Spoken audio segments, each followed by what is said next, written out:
All right, that is our go. So I am Jonathan Harber, founder of Start Ed Companies, working with education entrepreneurs, and welcome to the Data and Assessment Brawl. And we are looking forward to some brawling in the audience, not just on stage. And I'd like to quickly introduce our esteemed panelists. I guess we'll go in order. Chris Stasi is the head of corporate strategy and business development at PowerSchool, having been the COO of Chalkable, some may know as STI. And Vista Partners is the owner of PowerSchool, who claims now to have spent over $200 million on add-on investments, including you guys. And I know that the Chalkable did everything, the student information, grade books, assessment. Correct. And Alabama was your territory. State contract in Alabama and then about 6 other states in the Midwest, but Alabama was the concentration, certainly. All right. Then we have Lane Rankin, who is and has been founder of Illuminate. Prior to that, was also the founder of Data Director.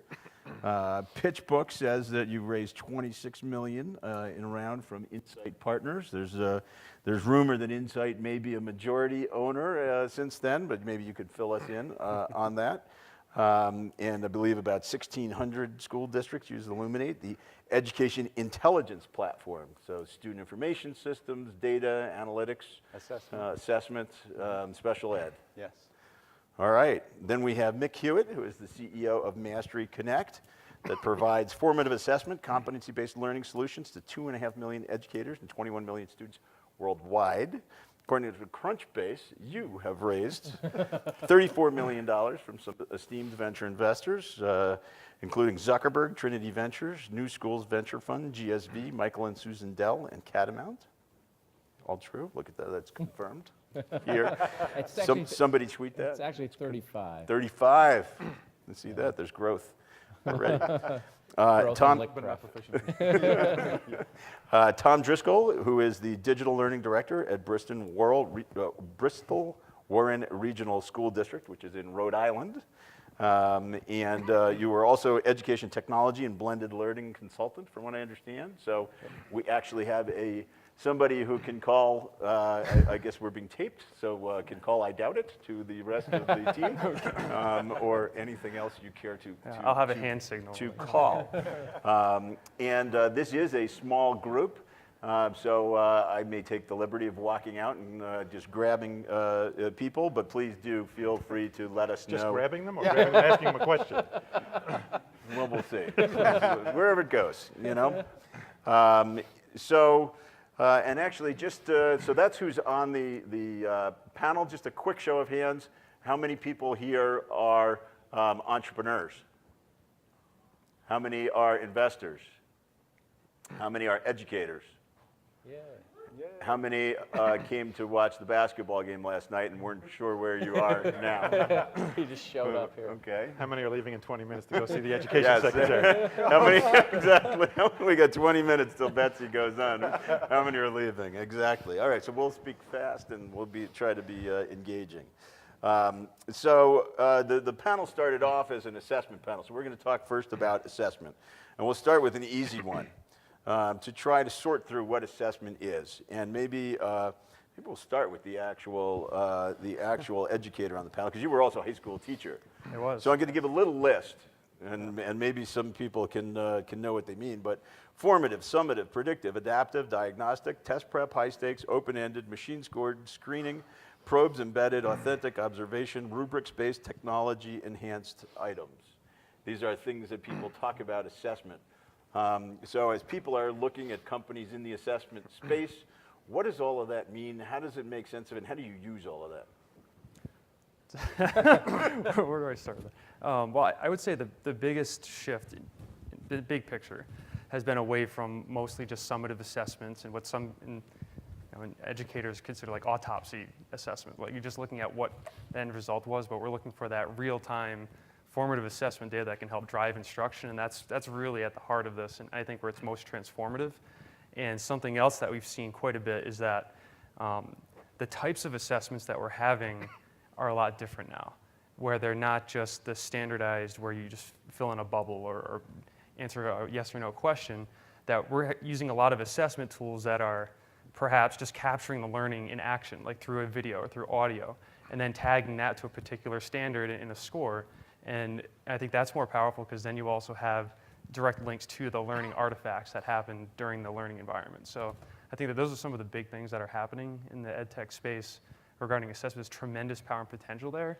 And I think a lot of it too is getting back to the students, where it's not just the teacher seeing it in some teacher dashboard, but kids are actually seeing in real time their progress in particular learning targets. So that's some of the big things I've seen. And I think your list is actually one of the problems, isn't it? it Like could be. there's Well, we're going to let you everybody's guys 500,000 answer the things about question it. in a second from your perspective. But you, if I believe, you use Aspen, right? You don't use any of these gentlemen's student information systems or assessment products. And maybe we'll hear from you guys why you got you're using Aspen, right? How many years have you had it? About 3. 3 years. You got maybe a 5-year life cycle. So maybe we'll start. So You looking for a commission? Possibly. We can see. It's like Shark Tank. Why should he be switching to PowerSchool or to Chalkable, and maybe along the same lines, if you think of that range of assessments, where do you guys play? So, actually, we're relatively new in the space, right? If you look at, you mentioned our owners, Vista, when they spun PowerSchool out of Pearson, one of the ideas was an integrated platform that touches on almost every data point in the industry is a lot more valuable than a bunch of disparate platforms. And so that's where our play is going to be. Now, we bought Interactive Achievement as the assessment platform, and part of that is to integrate the data from assessment into a more comprehensive set of data about the student. So for us, if you ask me the question about why would they buy our product, it's that. It's the integrated. It's the depth, and you have both the longitudinal data about the child from kindergarten forward. You've got a breadth of data about what they're doing currently in their classroom, on test scores. The assessment data is part of that. And then I know everyone has heard personalized learning probably every 5 minutes for the last 2 days. But that's really where everything, as it gets that way in that direction, and then we do true prescriptive for the child. I think assessment is obviously maybe the most key data point in there, but it becomes one data point amongst many. It might be the foundational data point, but for us, what we're trying to do is to be able to give that assessment data about the child, as well as how they're doing in class today, what their demographic data is, what their proficiency from the previous year has become, how they've grown from year to year over the course of their learning lifetime. And treat all of that as a way to both educate that child a little differently, the more specific way that child needs to be taught, because obviously the teacher can't change, we were just saying a minute ago, the teacher can't teach 35 different ways in a classroom, right? So you've got your basic way that everybody learns, and then you've got your prescriptive and the personal stuff that each individual student might take away that might come through the system. It might not go through the teacher. So for us, that's where we think our differentiator is in assessment. So the big one, if you're going to pitch them, it's integrated versus disparate, and then you're using the data towards personalized learning. Correct. We're hopefully getting a lot more information about the kid, about each individual student, than you are from a standalone system. Okay, so Mick, PowerSchool believes that integrated is better than disparate. You've got a company. Here comes the Brawl part. MasteryConnect, you don't have a student information system. No, is that correct? You just do assessment. Right. So what would your response be if you were talking to a school district as to why would it be better going with, is there best of breed versus integrated solution? What would you say? So a couple key points. First, let's address the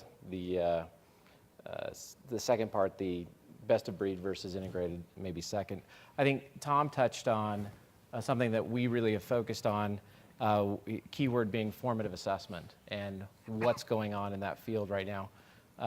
So for years we've had No Child Left Behind. A certain type of assessment had sort of evolved in the industry. We really saw the opportunity at MasteryConnect to really reinvigorate and change and reinvent sort of what formative assessment meant in a lot of ways. Two key things we're doing right now. One, we just launched teacher app. So two key things are teacher mobility in the classroom. So he mentioned talking about being able to do a performance task. You look at the changes in ESSA, we're talking more about performance tasks and formative assessment. So being able to on the spot assess a kid, using a rubric, capturing evidence of learning, We're doing all of that now through your iPhone, the iPad, whether it's scanning a bubble sheet through that iPhone, if you're doing that type of assessment or doing a performance task. That's a key thing we're doing. I think the second thing is a big change right now is in growth, right? So really focusing our tools on how to measure growth. Previously, we've been doing a lot in the summative days with proficiency. So in a formative sense, how do we show growth from the students? Right as I'm teaching ratios and proportions in the Common Core in 6th grade, how do I take a student from not understanding that to remediating on the spot with these tools and helping them grow?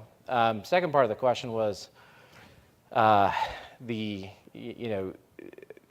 system's best of breed versus integrated. I think we're in a marketplace now. So we were Clever's first customers. We sort of helped those guys sort of get the data interoperability from roster information. That was really hurting us as a startup. In the ecosystem, it was really hard to tap into the SISs back in like 2010, 2011. So we were the first customers to consume the Clever data. I think nowadays districts have a really still have a great choice. I don't think that you have to buy one, all of the products under one roof. We now have a data ecosystem that we can pass data through our API back to other systems. We can tap into SISs and get roster information. I think the whole community is trying to get better at passing data back and forth. So, I think right now districts have a great choice between still choosing best of breed applications for things like formative assessment. We do formative interim assessment as well as curriculum planning.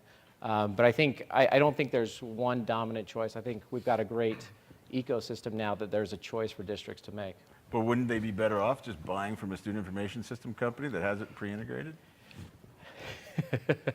Well, as you learned in the days of Pearson and selling SchoolNet, I think the promise of integration is yet to be determined in the future once you roll these companies together. So. All right, we'll come back to that. Yeah. And that's a fair point in the sense that we have, we are in sort of proof of concept phase at PowerSchool, right? We're open and we're integrating all these things, but it's new for us as well. We have not had the long-term assessment expertise. We bought some of it, right, but we haven't been in that space. And there is, I don't think tomorrow, we're not going to roll the boulder down the hill tomorrow and suddenly be the only assessment company in town. Right. So I think, there's certainly room for everybody. I was going to jump to data and analytics, but unless you want to jump in on that. Well, I just want to jump in real quick because when we started building what we have in Illuminate today back in 2004, we really saw we didn't want to be an SIS or an assessment platform or an analytics platform. We wanted to be a data platform, and that's why we talk about an education intelligence platform. So we actually built it from the beginning as an integrated system with all of those components, with the SIS, with the data, with the analytics, with the assessment, and then also with a special ed platform, but all in one system that you basically can turn pieces off and on. And we're not going to go out and sell all of that as one platform, but most of our folks will start with data and assessment and then turn on a gradebook, turn on standards-based report cards, turn on the PBIS system. It's more of a Trojan horse strategy. Exactly. And that's actually very similar to what we're doing, which is, PowerSchool didn't have that when they were at Pearson, and Vista sort of purchased that same strategy. And the difference for us is we built that from the ground up. From day one. Not doing what Mick was saying, but built it from the ground up. But can I just answer the assessment piece real quick? Or well, actually, so I want to ask one more, and then I just want to warn the audience. Is this where the brawl starts? Yeah, you can brawl, unless you want to brawl. Throwing a chair over his head. So after one more question, I'm actually going to ask the audience, because I have no idea. You're a diverse group, so I want to hear from you. And this is a group here, just, it's an interesting group. Can talk about deep assessment, analytics, student information, procurement, instructional management, personalized learning. So get ready, and I'm going to ask you in a second. But I wanted to guide you in a direction, but where would you like to go? Well, I was just going to talk a little bit, because when we talk about assessment, we go to districts and we talk to districts about that you need to have a balanced assessment system, which needs to include formative, it needs to include that interim or benchmarks, and it needs to include summative. And summative could be end of course exams, or summative could be, your state exams, et cetera, that can also be put into our platform.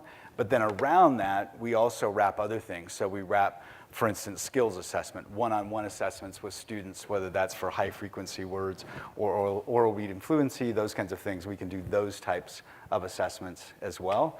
And we've also partnered with another company to offer diagnostic and to offer predictive assessments. So really trying to look at your entire assessment ecosystem and make sure we have pieces for all of those things where the data rolls back and you can report the data in one place. Right. And so you just carved up some of what I laid out. How many of your customers, investors, constituents understand those differences? Because when you say a balanced assessment system, a lot of people think, oh, a district's going to buy an assessment system. Well, probably, I don't know how many assessment products there are. There are probably 20 assessment products, and it's not that it's not because they're all doing the same thing. Right. So how many people understand that? Yeah. And how would you explain that to? Well, actually, how many people here know if we were to say a balanced assessment system, what that is? All right, so you've just told them about your balanced assessment there we system. go. What is it? What is a balanced assessment? Well, and that's what I was describing. It's having those daily assessments that you're doing in your classroom, those formative assessments. And then it's having those interim or benchmark assessments that's done 3 or 4 times a year. And then that summative that's kind of that once a year, whether it's an end of course exam or it's those state assessments. But then it's other pieces as well, like I was describing with the skills assessment or with predictive or diagnostic that kind of wrap around that. When you'd mentioned probes, probes, progress monitoring, all of those pieces. So here's a broad question. Do we, having been in the industry as long as we have, do we ever see the death of the summative assessment happening in terms of actual, what Tom just mentioned, formative data and teacher classroom-driven data really be driving the conversation about, teacher accountability and those types of things?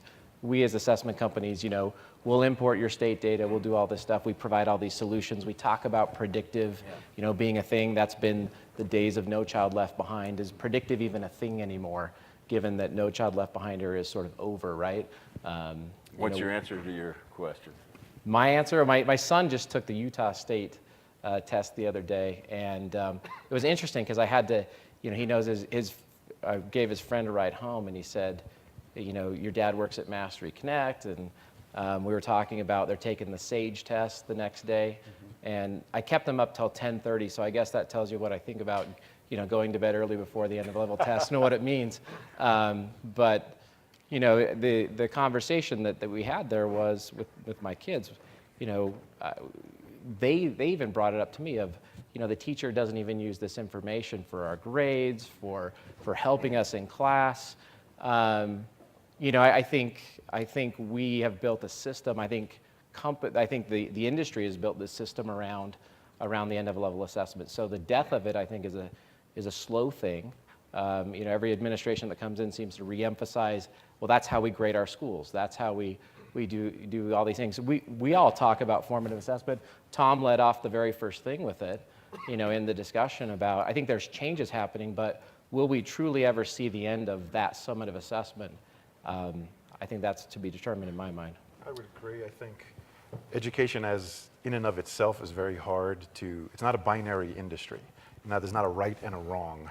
On a math question there may be, but when you're judging a teacher, when you're judging the performance of schools, they know that everybody has their own rubrics and metrics to do that, and no one has the only gold standard.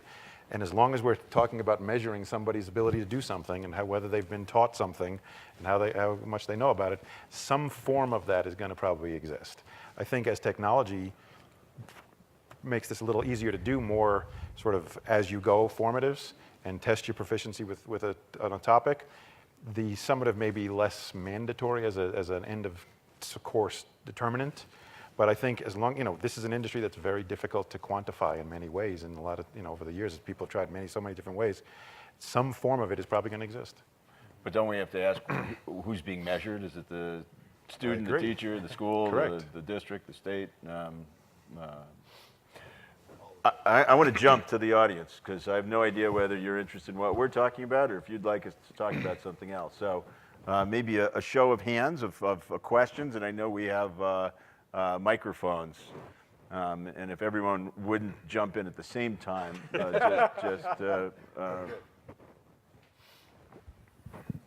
And we're also going to not answer them. We'll take a few questions and hear Hi. what's on all your minds. Hi, Rupert Barclay. I'm a consultant in education in the UK. This time last year, I think ESSA had just been announced, and there was a lot of fear in the panels I went to about, from the teacher's side, about how do we cope with this? We're moving away from teaching to the test and all this stuff. Mr. Rankin mentioned balanced assessment, a balanced assessment program. I guess my question is, who's helping the schools work out what combination of formative, interim, which we call progress, progress is growth. Yep. By the way, there's no point going to the DeVos speech. She doesn't know the difference between progress and growth. Growth and proficiency. All right, so basically, Sorry, with my ESSA, question, sorry, just cut the question short. So who's helping the districts and the schools work out what is the optimal amount of testing across the different modes, across the different grades? It's a great opportunity to move away from summative, which I agree, we're going to have to continue to have some form of summative. So who's helping them? Are you guys doing that? Do you see that as part of your mandate? So instead of answering that, let's just see what else is on people's minds. I saw a hand in the back there. Hi, Jack Jarowski from KIP. A question, as a customer, I guess we look around at a lot of these solutions, and I guess we're surprised by how slowly products seem to evolve to meet our needs. We think there are some that are meaningfully better than others, but in a handful of areas, integration of disparate data sources, in other words, not only your sort of organic or onboard data, but third-party data sources, remarkable slowness compared to I used to work in tech outside of education. Number two, quality of reporting at the classroom level, at the school leadership team level, at the regional or district level. I could go on. I'm curious whether you should feel free to disagree with me, but insofar as you agree that the pace of change seems to be relatively slow and the extent to which it reflects true user needs, there's a gap there. I'm wondering why. Is it because we're all collectively not paying you enough money to do enough R&D, or that you're just slower and less capable than companies outside of education? So you are looking for a brawl. Okay. Basically, why is this group so slow at solving your needs? We have pain. You meet it. We'll pay you more money. Okay. We'll get there. Was that a scratch or a hand? Yeah, very good. Lights in our eyes. I guess it was a scratch. It's not an inquisitive group. So we'll keep talking about whatever we're going to talk about then, and maybe we'll start with a couple of these, and I guess we've got 10 minutes till Betsy for those of you who are on your edge of your chairs. Let's start off with, why are you guys so slow? I mean, come on. Why aren't you fixing these guys' problems? Who wants to start? As the 800-pound gorilla in the SIS world, I guess I'll just take that. I'll take that rock to the head. I would disagree a little bit in the sense that I think education in general is a slow-moving changed industry. You've also had some of the SIS industry speaking as the foundational piece, the SIS Foundation. It was not built. Most of them were not built in modern fashion as a multi-tenant SaaS cloud type of application. Some of that is changing. I think the pace of change is increasing now because of that. Most of the new stuff is being developed on that platform, in the cloud infrastructure. So I think you'll see that. I think some of it also has to do with, in many ways, there's a one-shot-a-year sales cycle. So we'll put out a product. We'll take that 1 year to look for it. If it doesn't work, you got to wait a whole nother year for the sales cycle to sort of come back around. So I think there's a little bit of that. I also think some of it has to do with, if you compare it to sort of outside education industries, there's not the same funding for education in education as there are in some other industries. So sometimes the companies aren't as big and as nimble and able to spend as much money. I think, for speaking personally at PowerSchool, our new owners have put a ton of money into the company, and we're spending 35% of our top-line revenue on R&D every year now. So the pace of change for us as a company is changing radically. But I think there's some historical reasons that we have been a little slower. And Tom, do you agree? These guys moving too slowly? And I know you've focused a lot on something else we call procurement, Yeah. which has its, and you do some interesting things there. So maybe you could comment on how things are purchased and how you view the market as responsive. Yeah, so part of my role in district is I work with a digital learning team of about 35 teachers, and part of their job is to do rapid cycle edtech eval of tools that are coming out and see what works and what doesn't. And that's not on the 1-year cycle. They're doing that in like 8 to 12 week rapid cycles to see what works. And a lot of those tools are kind of the up and coming edtech tools that we wished would work together with the things we have, but they don't. So what we're having is this problem, which any of you guys out there that are in a school system will realize you go to a data meeting and you have teachers bringing in PDF printouts and reports from 10 different things, and none of it works together, right? So what we'd really like to see is some way to have these products work together in some way, or at least we can visualize it in a way that's different, because a lot of these tools are really innovative. And one big change I see on the assessment side, and this actually goes to some of the more project-based experiential learning with performance tasks, it's assessment through creation. Right? So a lot of these tools are about students creating some type of authentic product, and that's what we're using as the assessment to see if they've been proficient or if they've had enough growth. And a lot of those tools do have analytics that are part of that, but there's no way that we can get that to work with our existing ecosystem. So you're okay with the features, but they don't work together. Yeah, they don't work together on the same platform. And teachers just want to see a lot of these incredible tools that are coming out daily almost start to feed into some type of One visualization. data dashboard. Exactly, but we don't want to get locked into one specific bucket. You know, we want to use these tools, but on a district level, if we know that it's not going to integrate, it makes it tough, because sometimes if it doesn't, we really can't scale up with that particular tool, even though we know it works, which is not good, right? We want to use it if it works, but there are some barriers in the way, and really just my question for you guys is I heard it yesterday in a panel, somebody said that the whole idea of interoperability is good for everybody, or is in everyone's best interest at least. And I know from a school district standpoint, from a teacher standpoint, that's definitely true. So my question is, like, why aren't we there yet? Like, what's taking so long to get there? And I don't know the answer. Interoperability. Well, it was there seems to me there are two components that people talk about. One is data integration, and another one is interoperability. A lot of bringing data to one common place and looking at it is a good segue maybe to something called data director. And I know, Lane, maybe you want to talk a little bit about that part of the problem, which is taking data from disparate sources, doing analytics. Maybe you could expand that into, is big data a real thing in education? Well, and to go back to the question about why are we so slow, because I think it's an interesting question, because when I look at Illuminate and I look at where we were 5 years ago and I look at where we are today, and just as far as reporting the types of data collection mechanisms we have, et cetera, I mean, it's a lot different than where we were 5 years ago. But I think the problem, with us, as you're up to that 1,600, 1,700 school districts, you get a lot of inputs. And so it's trying to take those inputs and decide, okay, where are you going to put those R&D dollars and what's going to be the biggest bang for your buck? Because there's some like really amazing ideas that we get from folks that you go, man, I would love to do that. And it's like, okay, and 3 people are going to use it, So how do we do that? And then the other thing that we hear a lot, because we're an agile development shop and we're constantly improving the product. Every month we're doing a new release. There's new things coming out constantly. And we constantly hear from people in the education space, you are moving too fast. Can you leave this alone and not change it so often? Because I liked it the way it was. Why did you add this, this, and this? And so, it's tough. It's very tough. I would jump in and echo Lane. Change is really hard in the classroom a lot of times when you put new things on teachers. So we're in a constant balance. So we actually we at Agile Shop, we do a continuous release cycle. We release daily at MasteryConnect. We don't have the baggage of legacy sort of technical debt. We build on the cloud originally on AWS. Come on, I'm sure you have technical we have lots of technical debt. I would say that's part of the answer. That's part of, I'm saying then the SIS is evolved and those kind of things.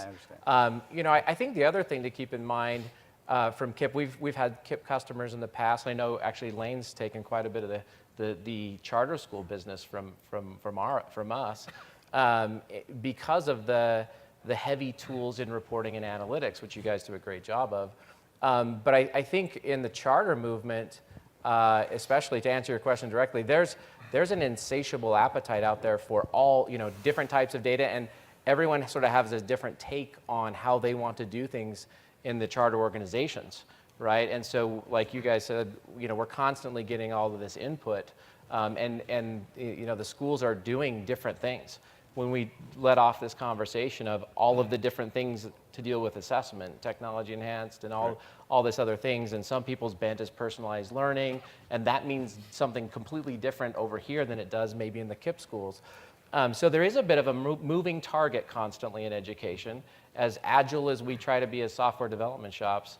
And we also pick certain aspects in terms of, we do a lot around teacher collaboration. In the non-charter schools, we are still getting teachers to build common assessments. Just the backwards design movement of saying, identify your standard as a team of teachers in your PLC, build a common assessment designed to that standard, and then when you're done assessing the kids at the end of the day, in your PLC conversation, have a data conversation about that. In most of the country where we're working, just getting that conversation to happen is a big first step. We're servicing that customer along with the KIPP customers who are saying, that's what takes time. yeah. All right. Back. I think they've got, you guys are on your heels now with the going too slow. I want to, you guys can brawl on that later. I want to jump back for a moment so you've got data on 25 million kids, is that right? Up to 32. 32 million, you must have 6 million going to 6 7. million, 2.5 Couple million. million, yeah. You've got a few schools, so I'll leave this one to these guys. I want to go back however, the customers want to know, you've got all this data, but it's all over the place. Who's going to bring it together? How do you look at it? And then I want to reintroduce, it might have been a year ago, I don't know if no one asks anymore, but is big data a reality? Is it the future, or have we already thrown it out and decided that it's not applicable in education?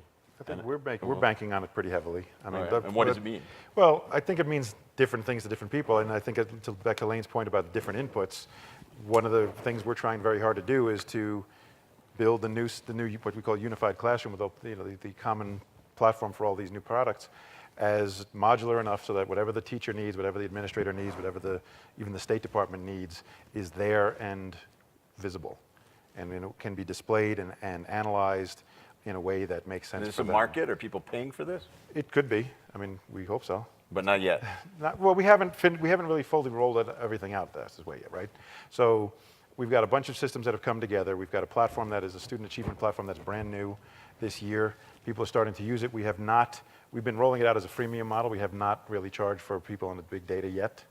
At some point, depending on who needs what, we will model that out to a certain degree and decide how we charge for it. And Tom, is this something that you would pay for?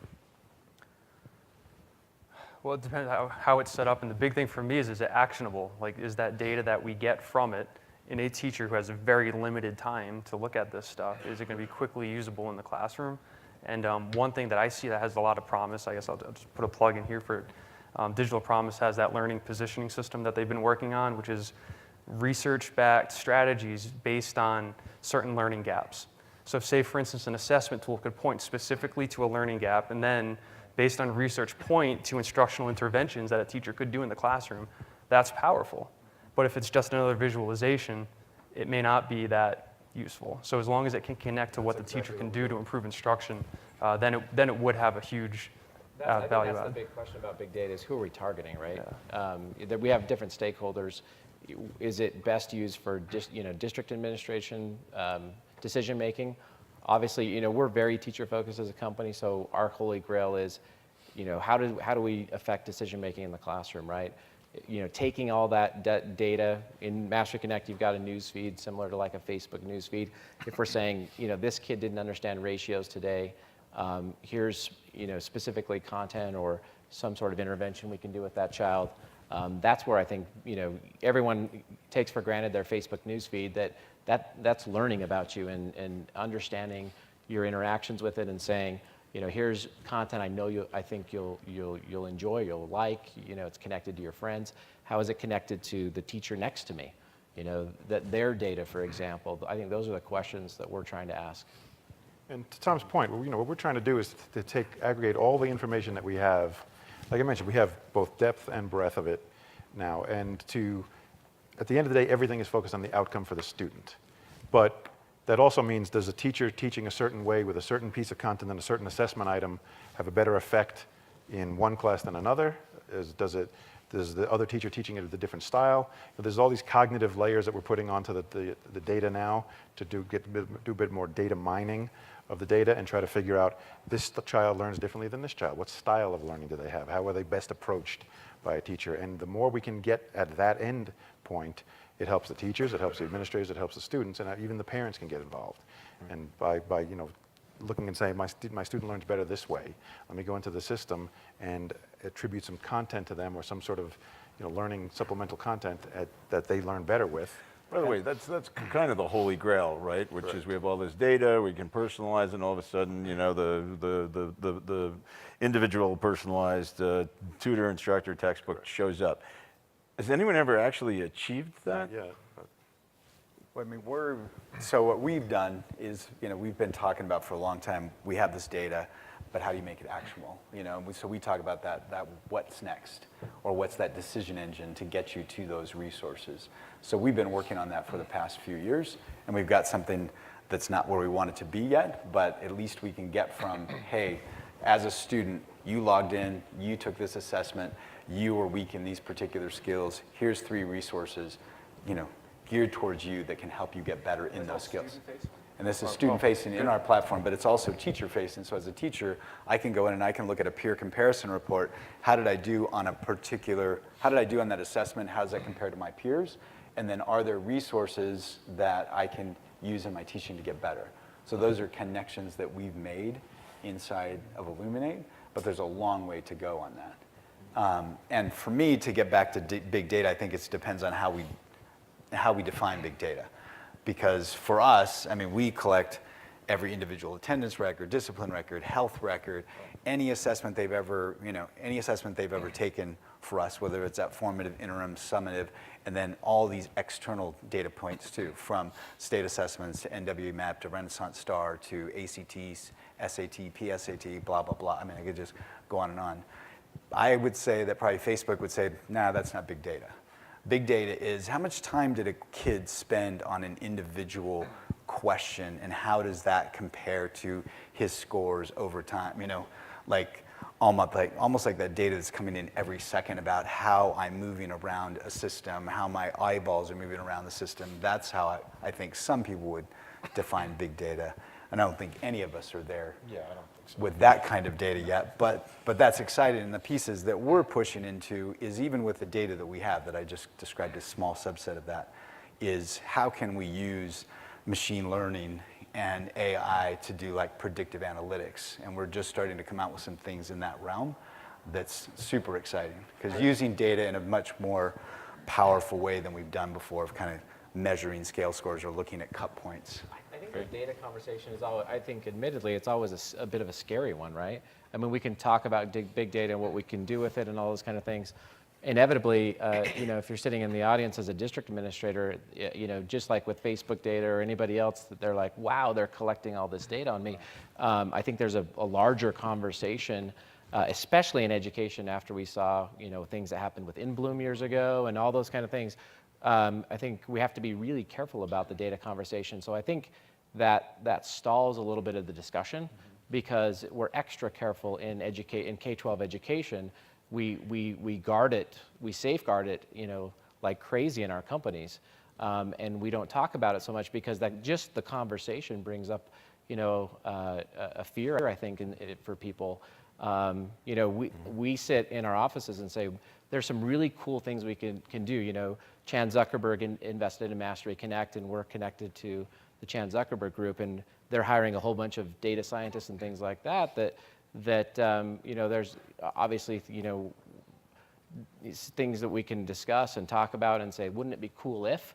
But that's always, around the conversation of FERPA and student data privacy and what that whole conversation is about. So I think it's harder to get sort of that moving the needle there and getting to the next steps in the data conversation, because historically we've had kind of a disaster with the whole In Bloom scenario.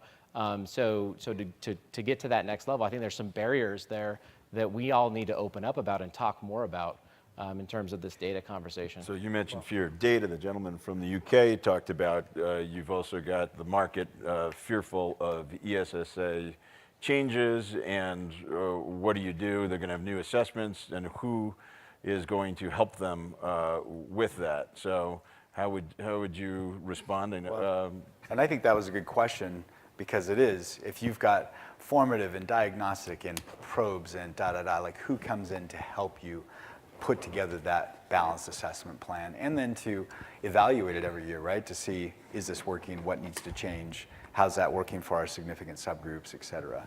And so that is work that we do, that we go in and we help districts. you consulting? And do those kind of professional services to help districts look at that. You do that as well? And work on that. Yeah.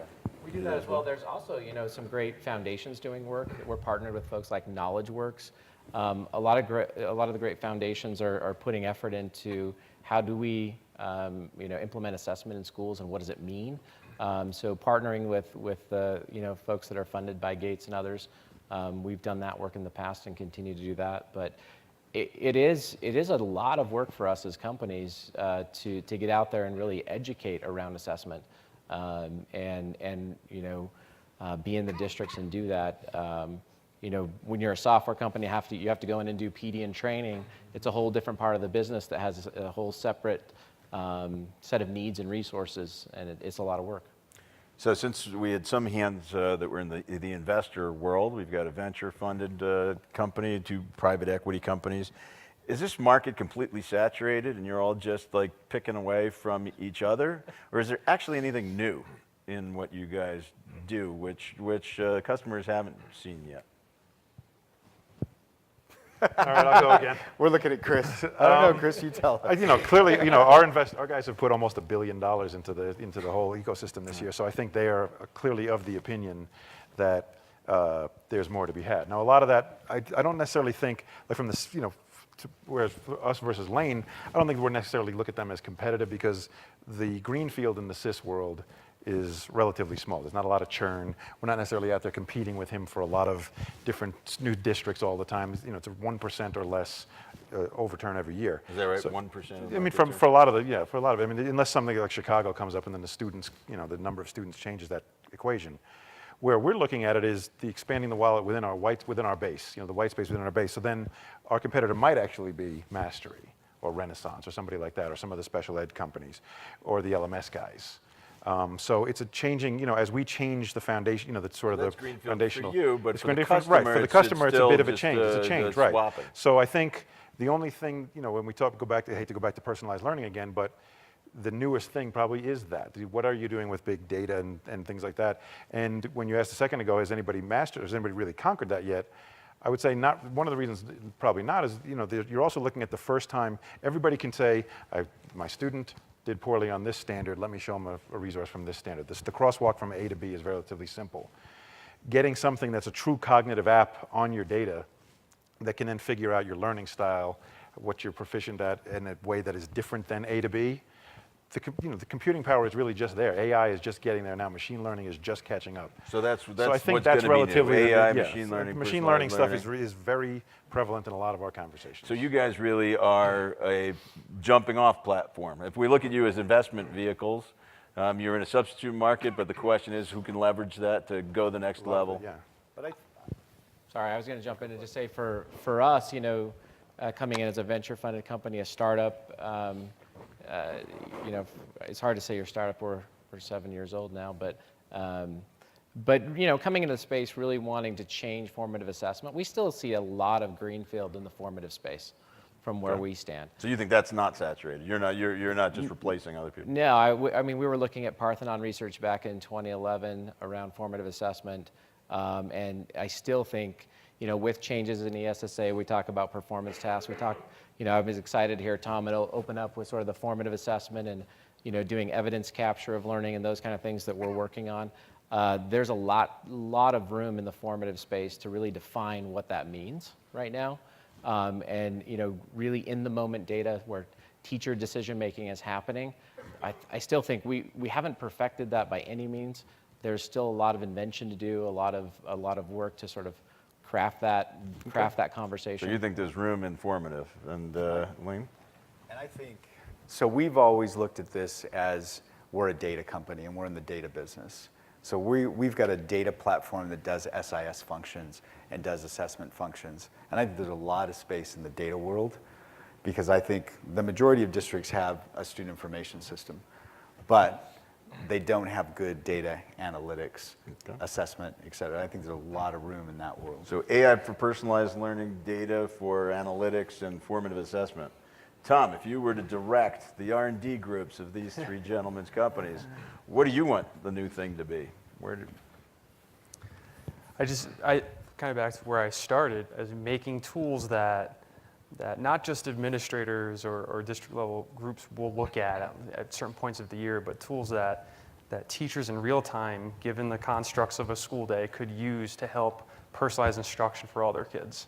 And actually we mentioned earlier, like as we try to personalize, like it's kind of a daunting concept to personalize. Say you have a class of 30 kids and you're trying to personalize. So they're gonna need tools to do that effectively, but also based on research that we know, because a lot of these new things that are coming out, they're backed in a lot of learning theory that we've known for a while that works. It's just we finally are able to do it now at scale, and these tools are helping us get there. So I think that a focus on that would really be helpful. And the other thing to think about too is, even as we think about our school budgets, a lot of that wedge that would go towards like content, I mean, it's pretty out. A lot of that's starting to shrink a little bit. So a lot of things we're starting to invest more in like smarter formative assessment tools or data analytics or creation tools for the kids, hopefully that connect with those analytic platforms. And I think that's Can you expand on that? Because we haven't, we tend at conferences like this to think you either have tools or people who deliver content. You just said, well, how about creative and kids building things? And how do these businesses fit into constructivist education? Yeah, so I think, for instance, like if you have, I'll just throw one app out there that we've started to use more, like something like Seesaw, where we have K-2 students that are documenting the physical learning that's happening in the classroom. They're explaining their thinking. It's going into a dashboard that teachers can then tag, the kids can even tag to certain skill targets. They can assess them in the platform, give them feedback. The parents can see it live, so that's a great tool, but it's kind of like a standalone. So if we get things like that, incredibly powerful tools that are based on student creation and creativity and visible thinking and active learning, and weave those into some of the systems that we have and create visuals of that, I think that's incredibly powerful, because that's the type of learning we're moving towards. And a lot of the assessments are still based on more traditional type of teaching. So if we can try to get the assessment tools that have all those visualization of the data to work with those emerging creation tools, I think that's where a lot of impact could happen. All right, so I'm going to give each of you a last word. Either what you're optimistic about or where you're going to see your growth coming from, and we'll try to make it lightning. Okay, I would go back to what Tom said, the first part of his answer about the day-to-day, even within the intraday changes to what the teacher is doing. I think that goes back to our, what we stated, what I stated earliest about integration, and how that really is a powerful tool. And as data comes in, you have more data to use during the day. And you're optimistic from a growth perspective in terms of talking about your corporation's growth. This will absolutely. Yeah, for us, absolutely. I think for the first time in a long time, PowerSchool is a very different company. Okay. So for us, I think, I'm very optimistic there. Great. Wayne? Well, and I want to also go back to something that Tom was talking about around interoperability and data exchange. And we as an industry need to make that work. I mean, you've got an API, I've got an API. If we could make those APIs common, work that we're doing with EdFi group right now, if we could make that common with Mick, if we could make that common with Seesaw, a lot of these things could start to happen. And I think that we all need to be talking more about that. And working with folks like EdFi, and they were just telling me about this unicorn pledge they have about people jumping on board with that, with this kind of unified data approach. So I'm super gives you optimistic. Optimism, integration, and and also just for the folks in the room, let's continue to talk about that and push companies like ours to do that and stop having these kind of walled silos of data Like for us, we have an open API, fully documented on the web. It's controlled by the districts. They can go in and decide what third parties do they give that to. We don't control it. The district controls it. They control their data. They own their data. You know, but if we could make that in common with folks like these up here, that would make the world for school districts how much better. Okay. Right? Good. Mick, what gives you optimism? Optimism. I echoing Lane a little bit. I'm really optimistic about our being a best of breed platform, tool for teachers. The fact. I think that was your last word, and Tom, I'm going to give you the actual last word. Oh, that's it. That was your last word, but I'm going to give you, Tom, the last word. Are you optimistic? And I hope you'll follow up with these guys.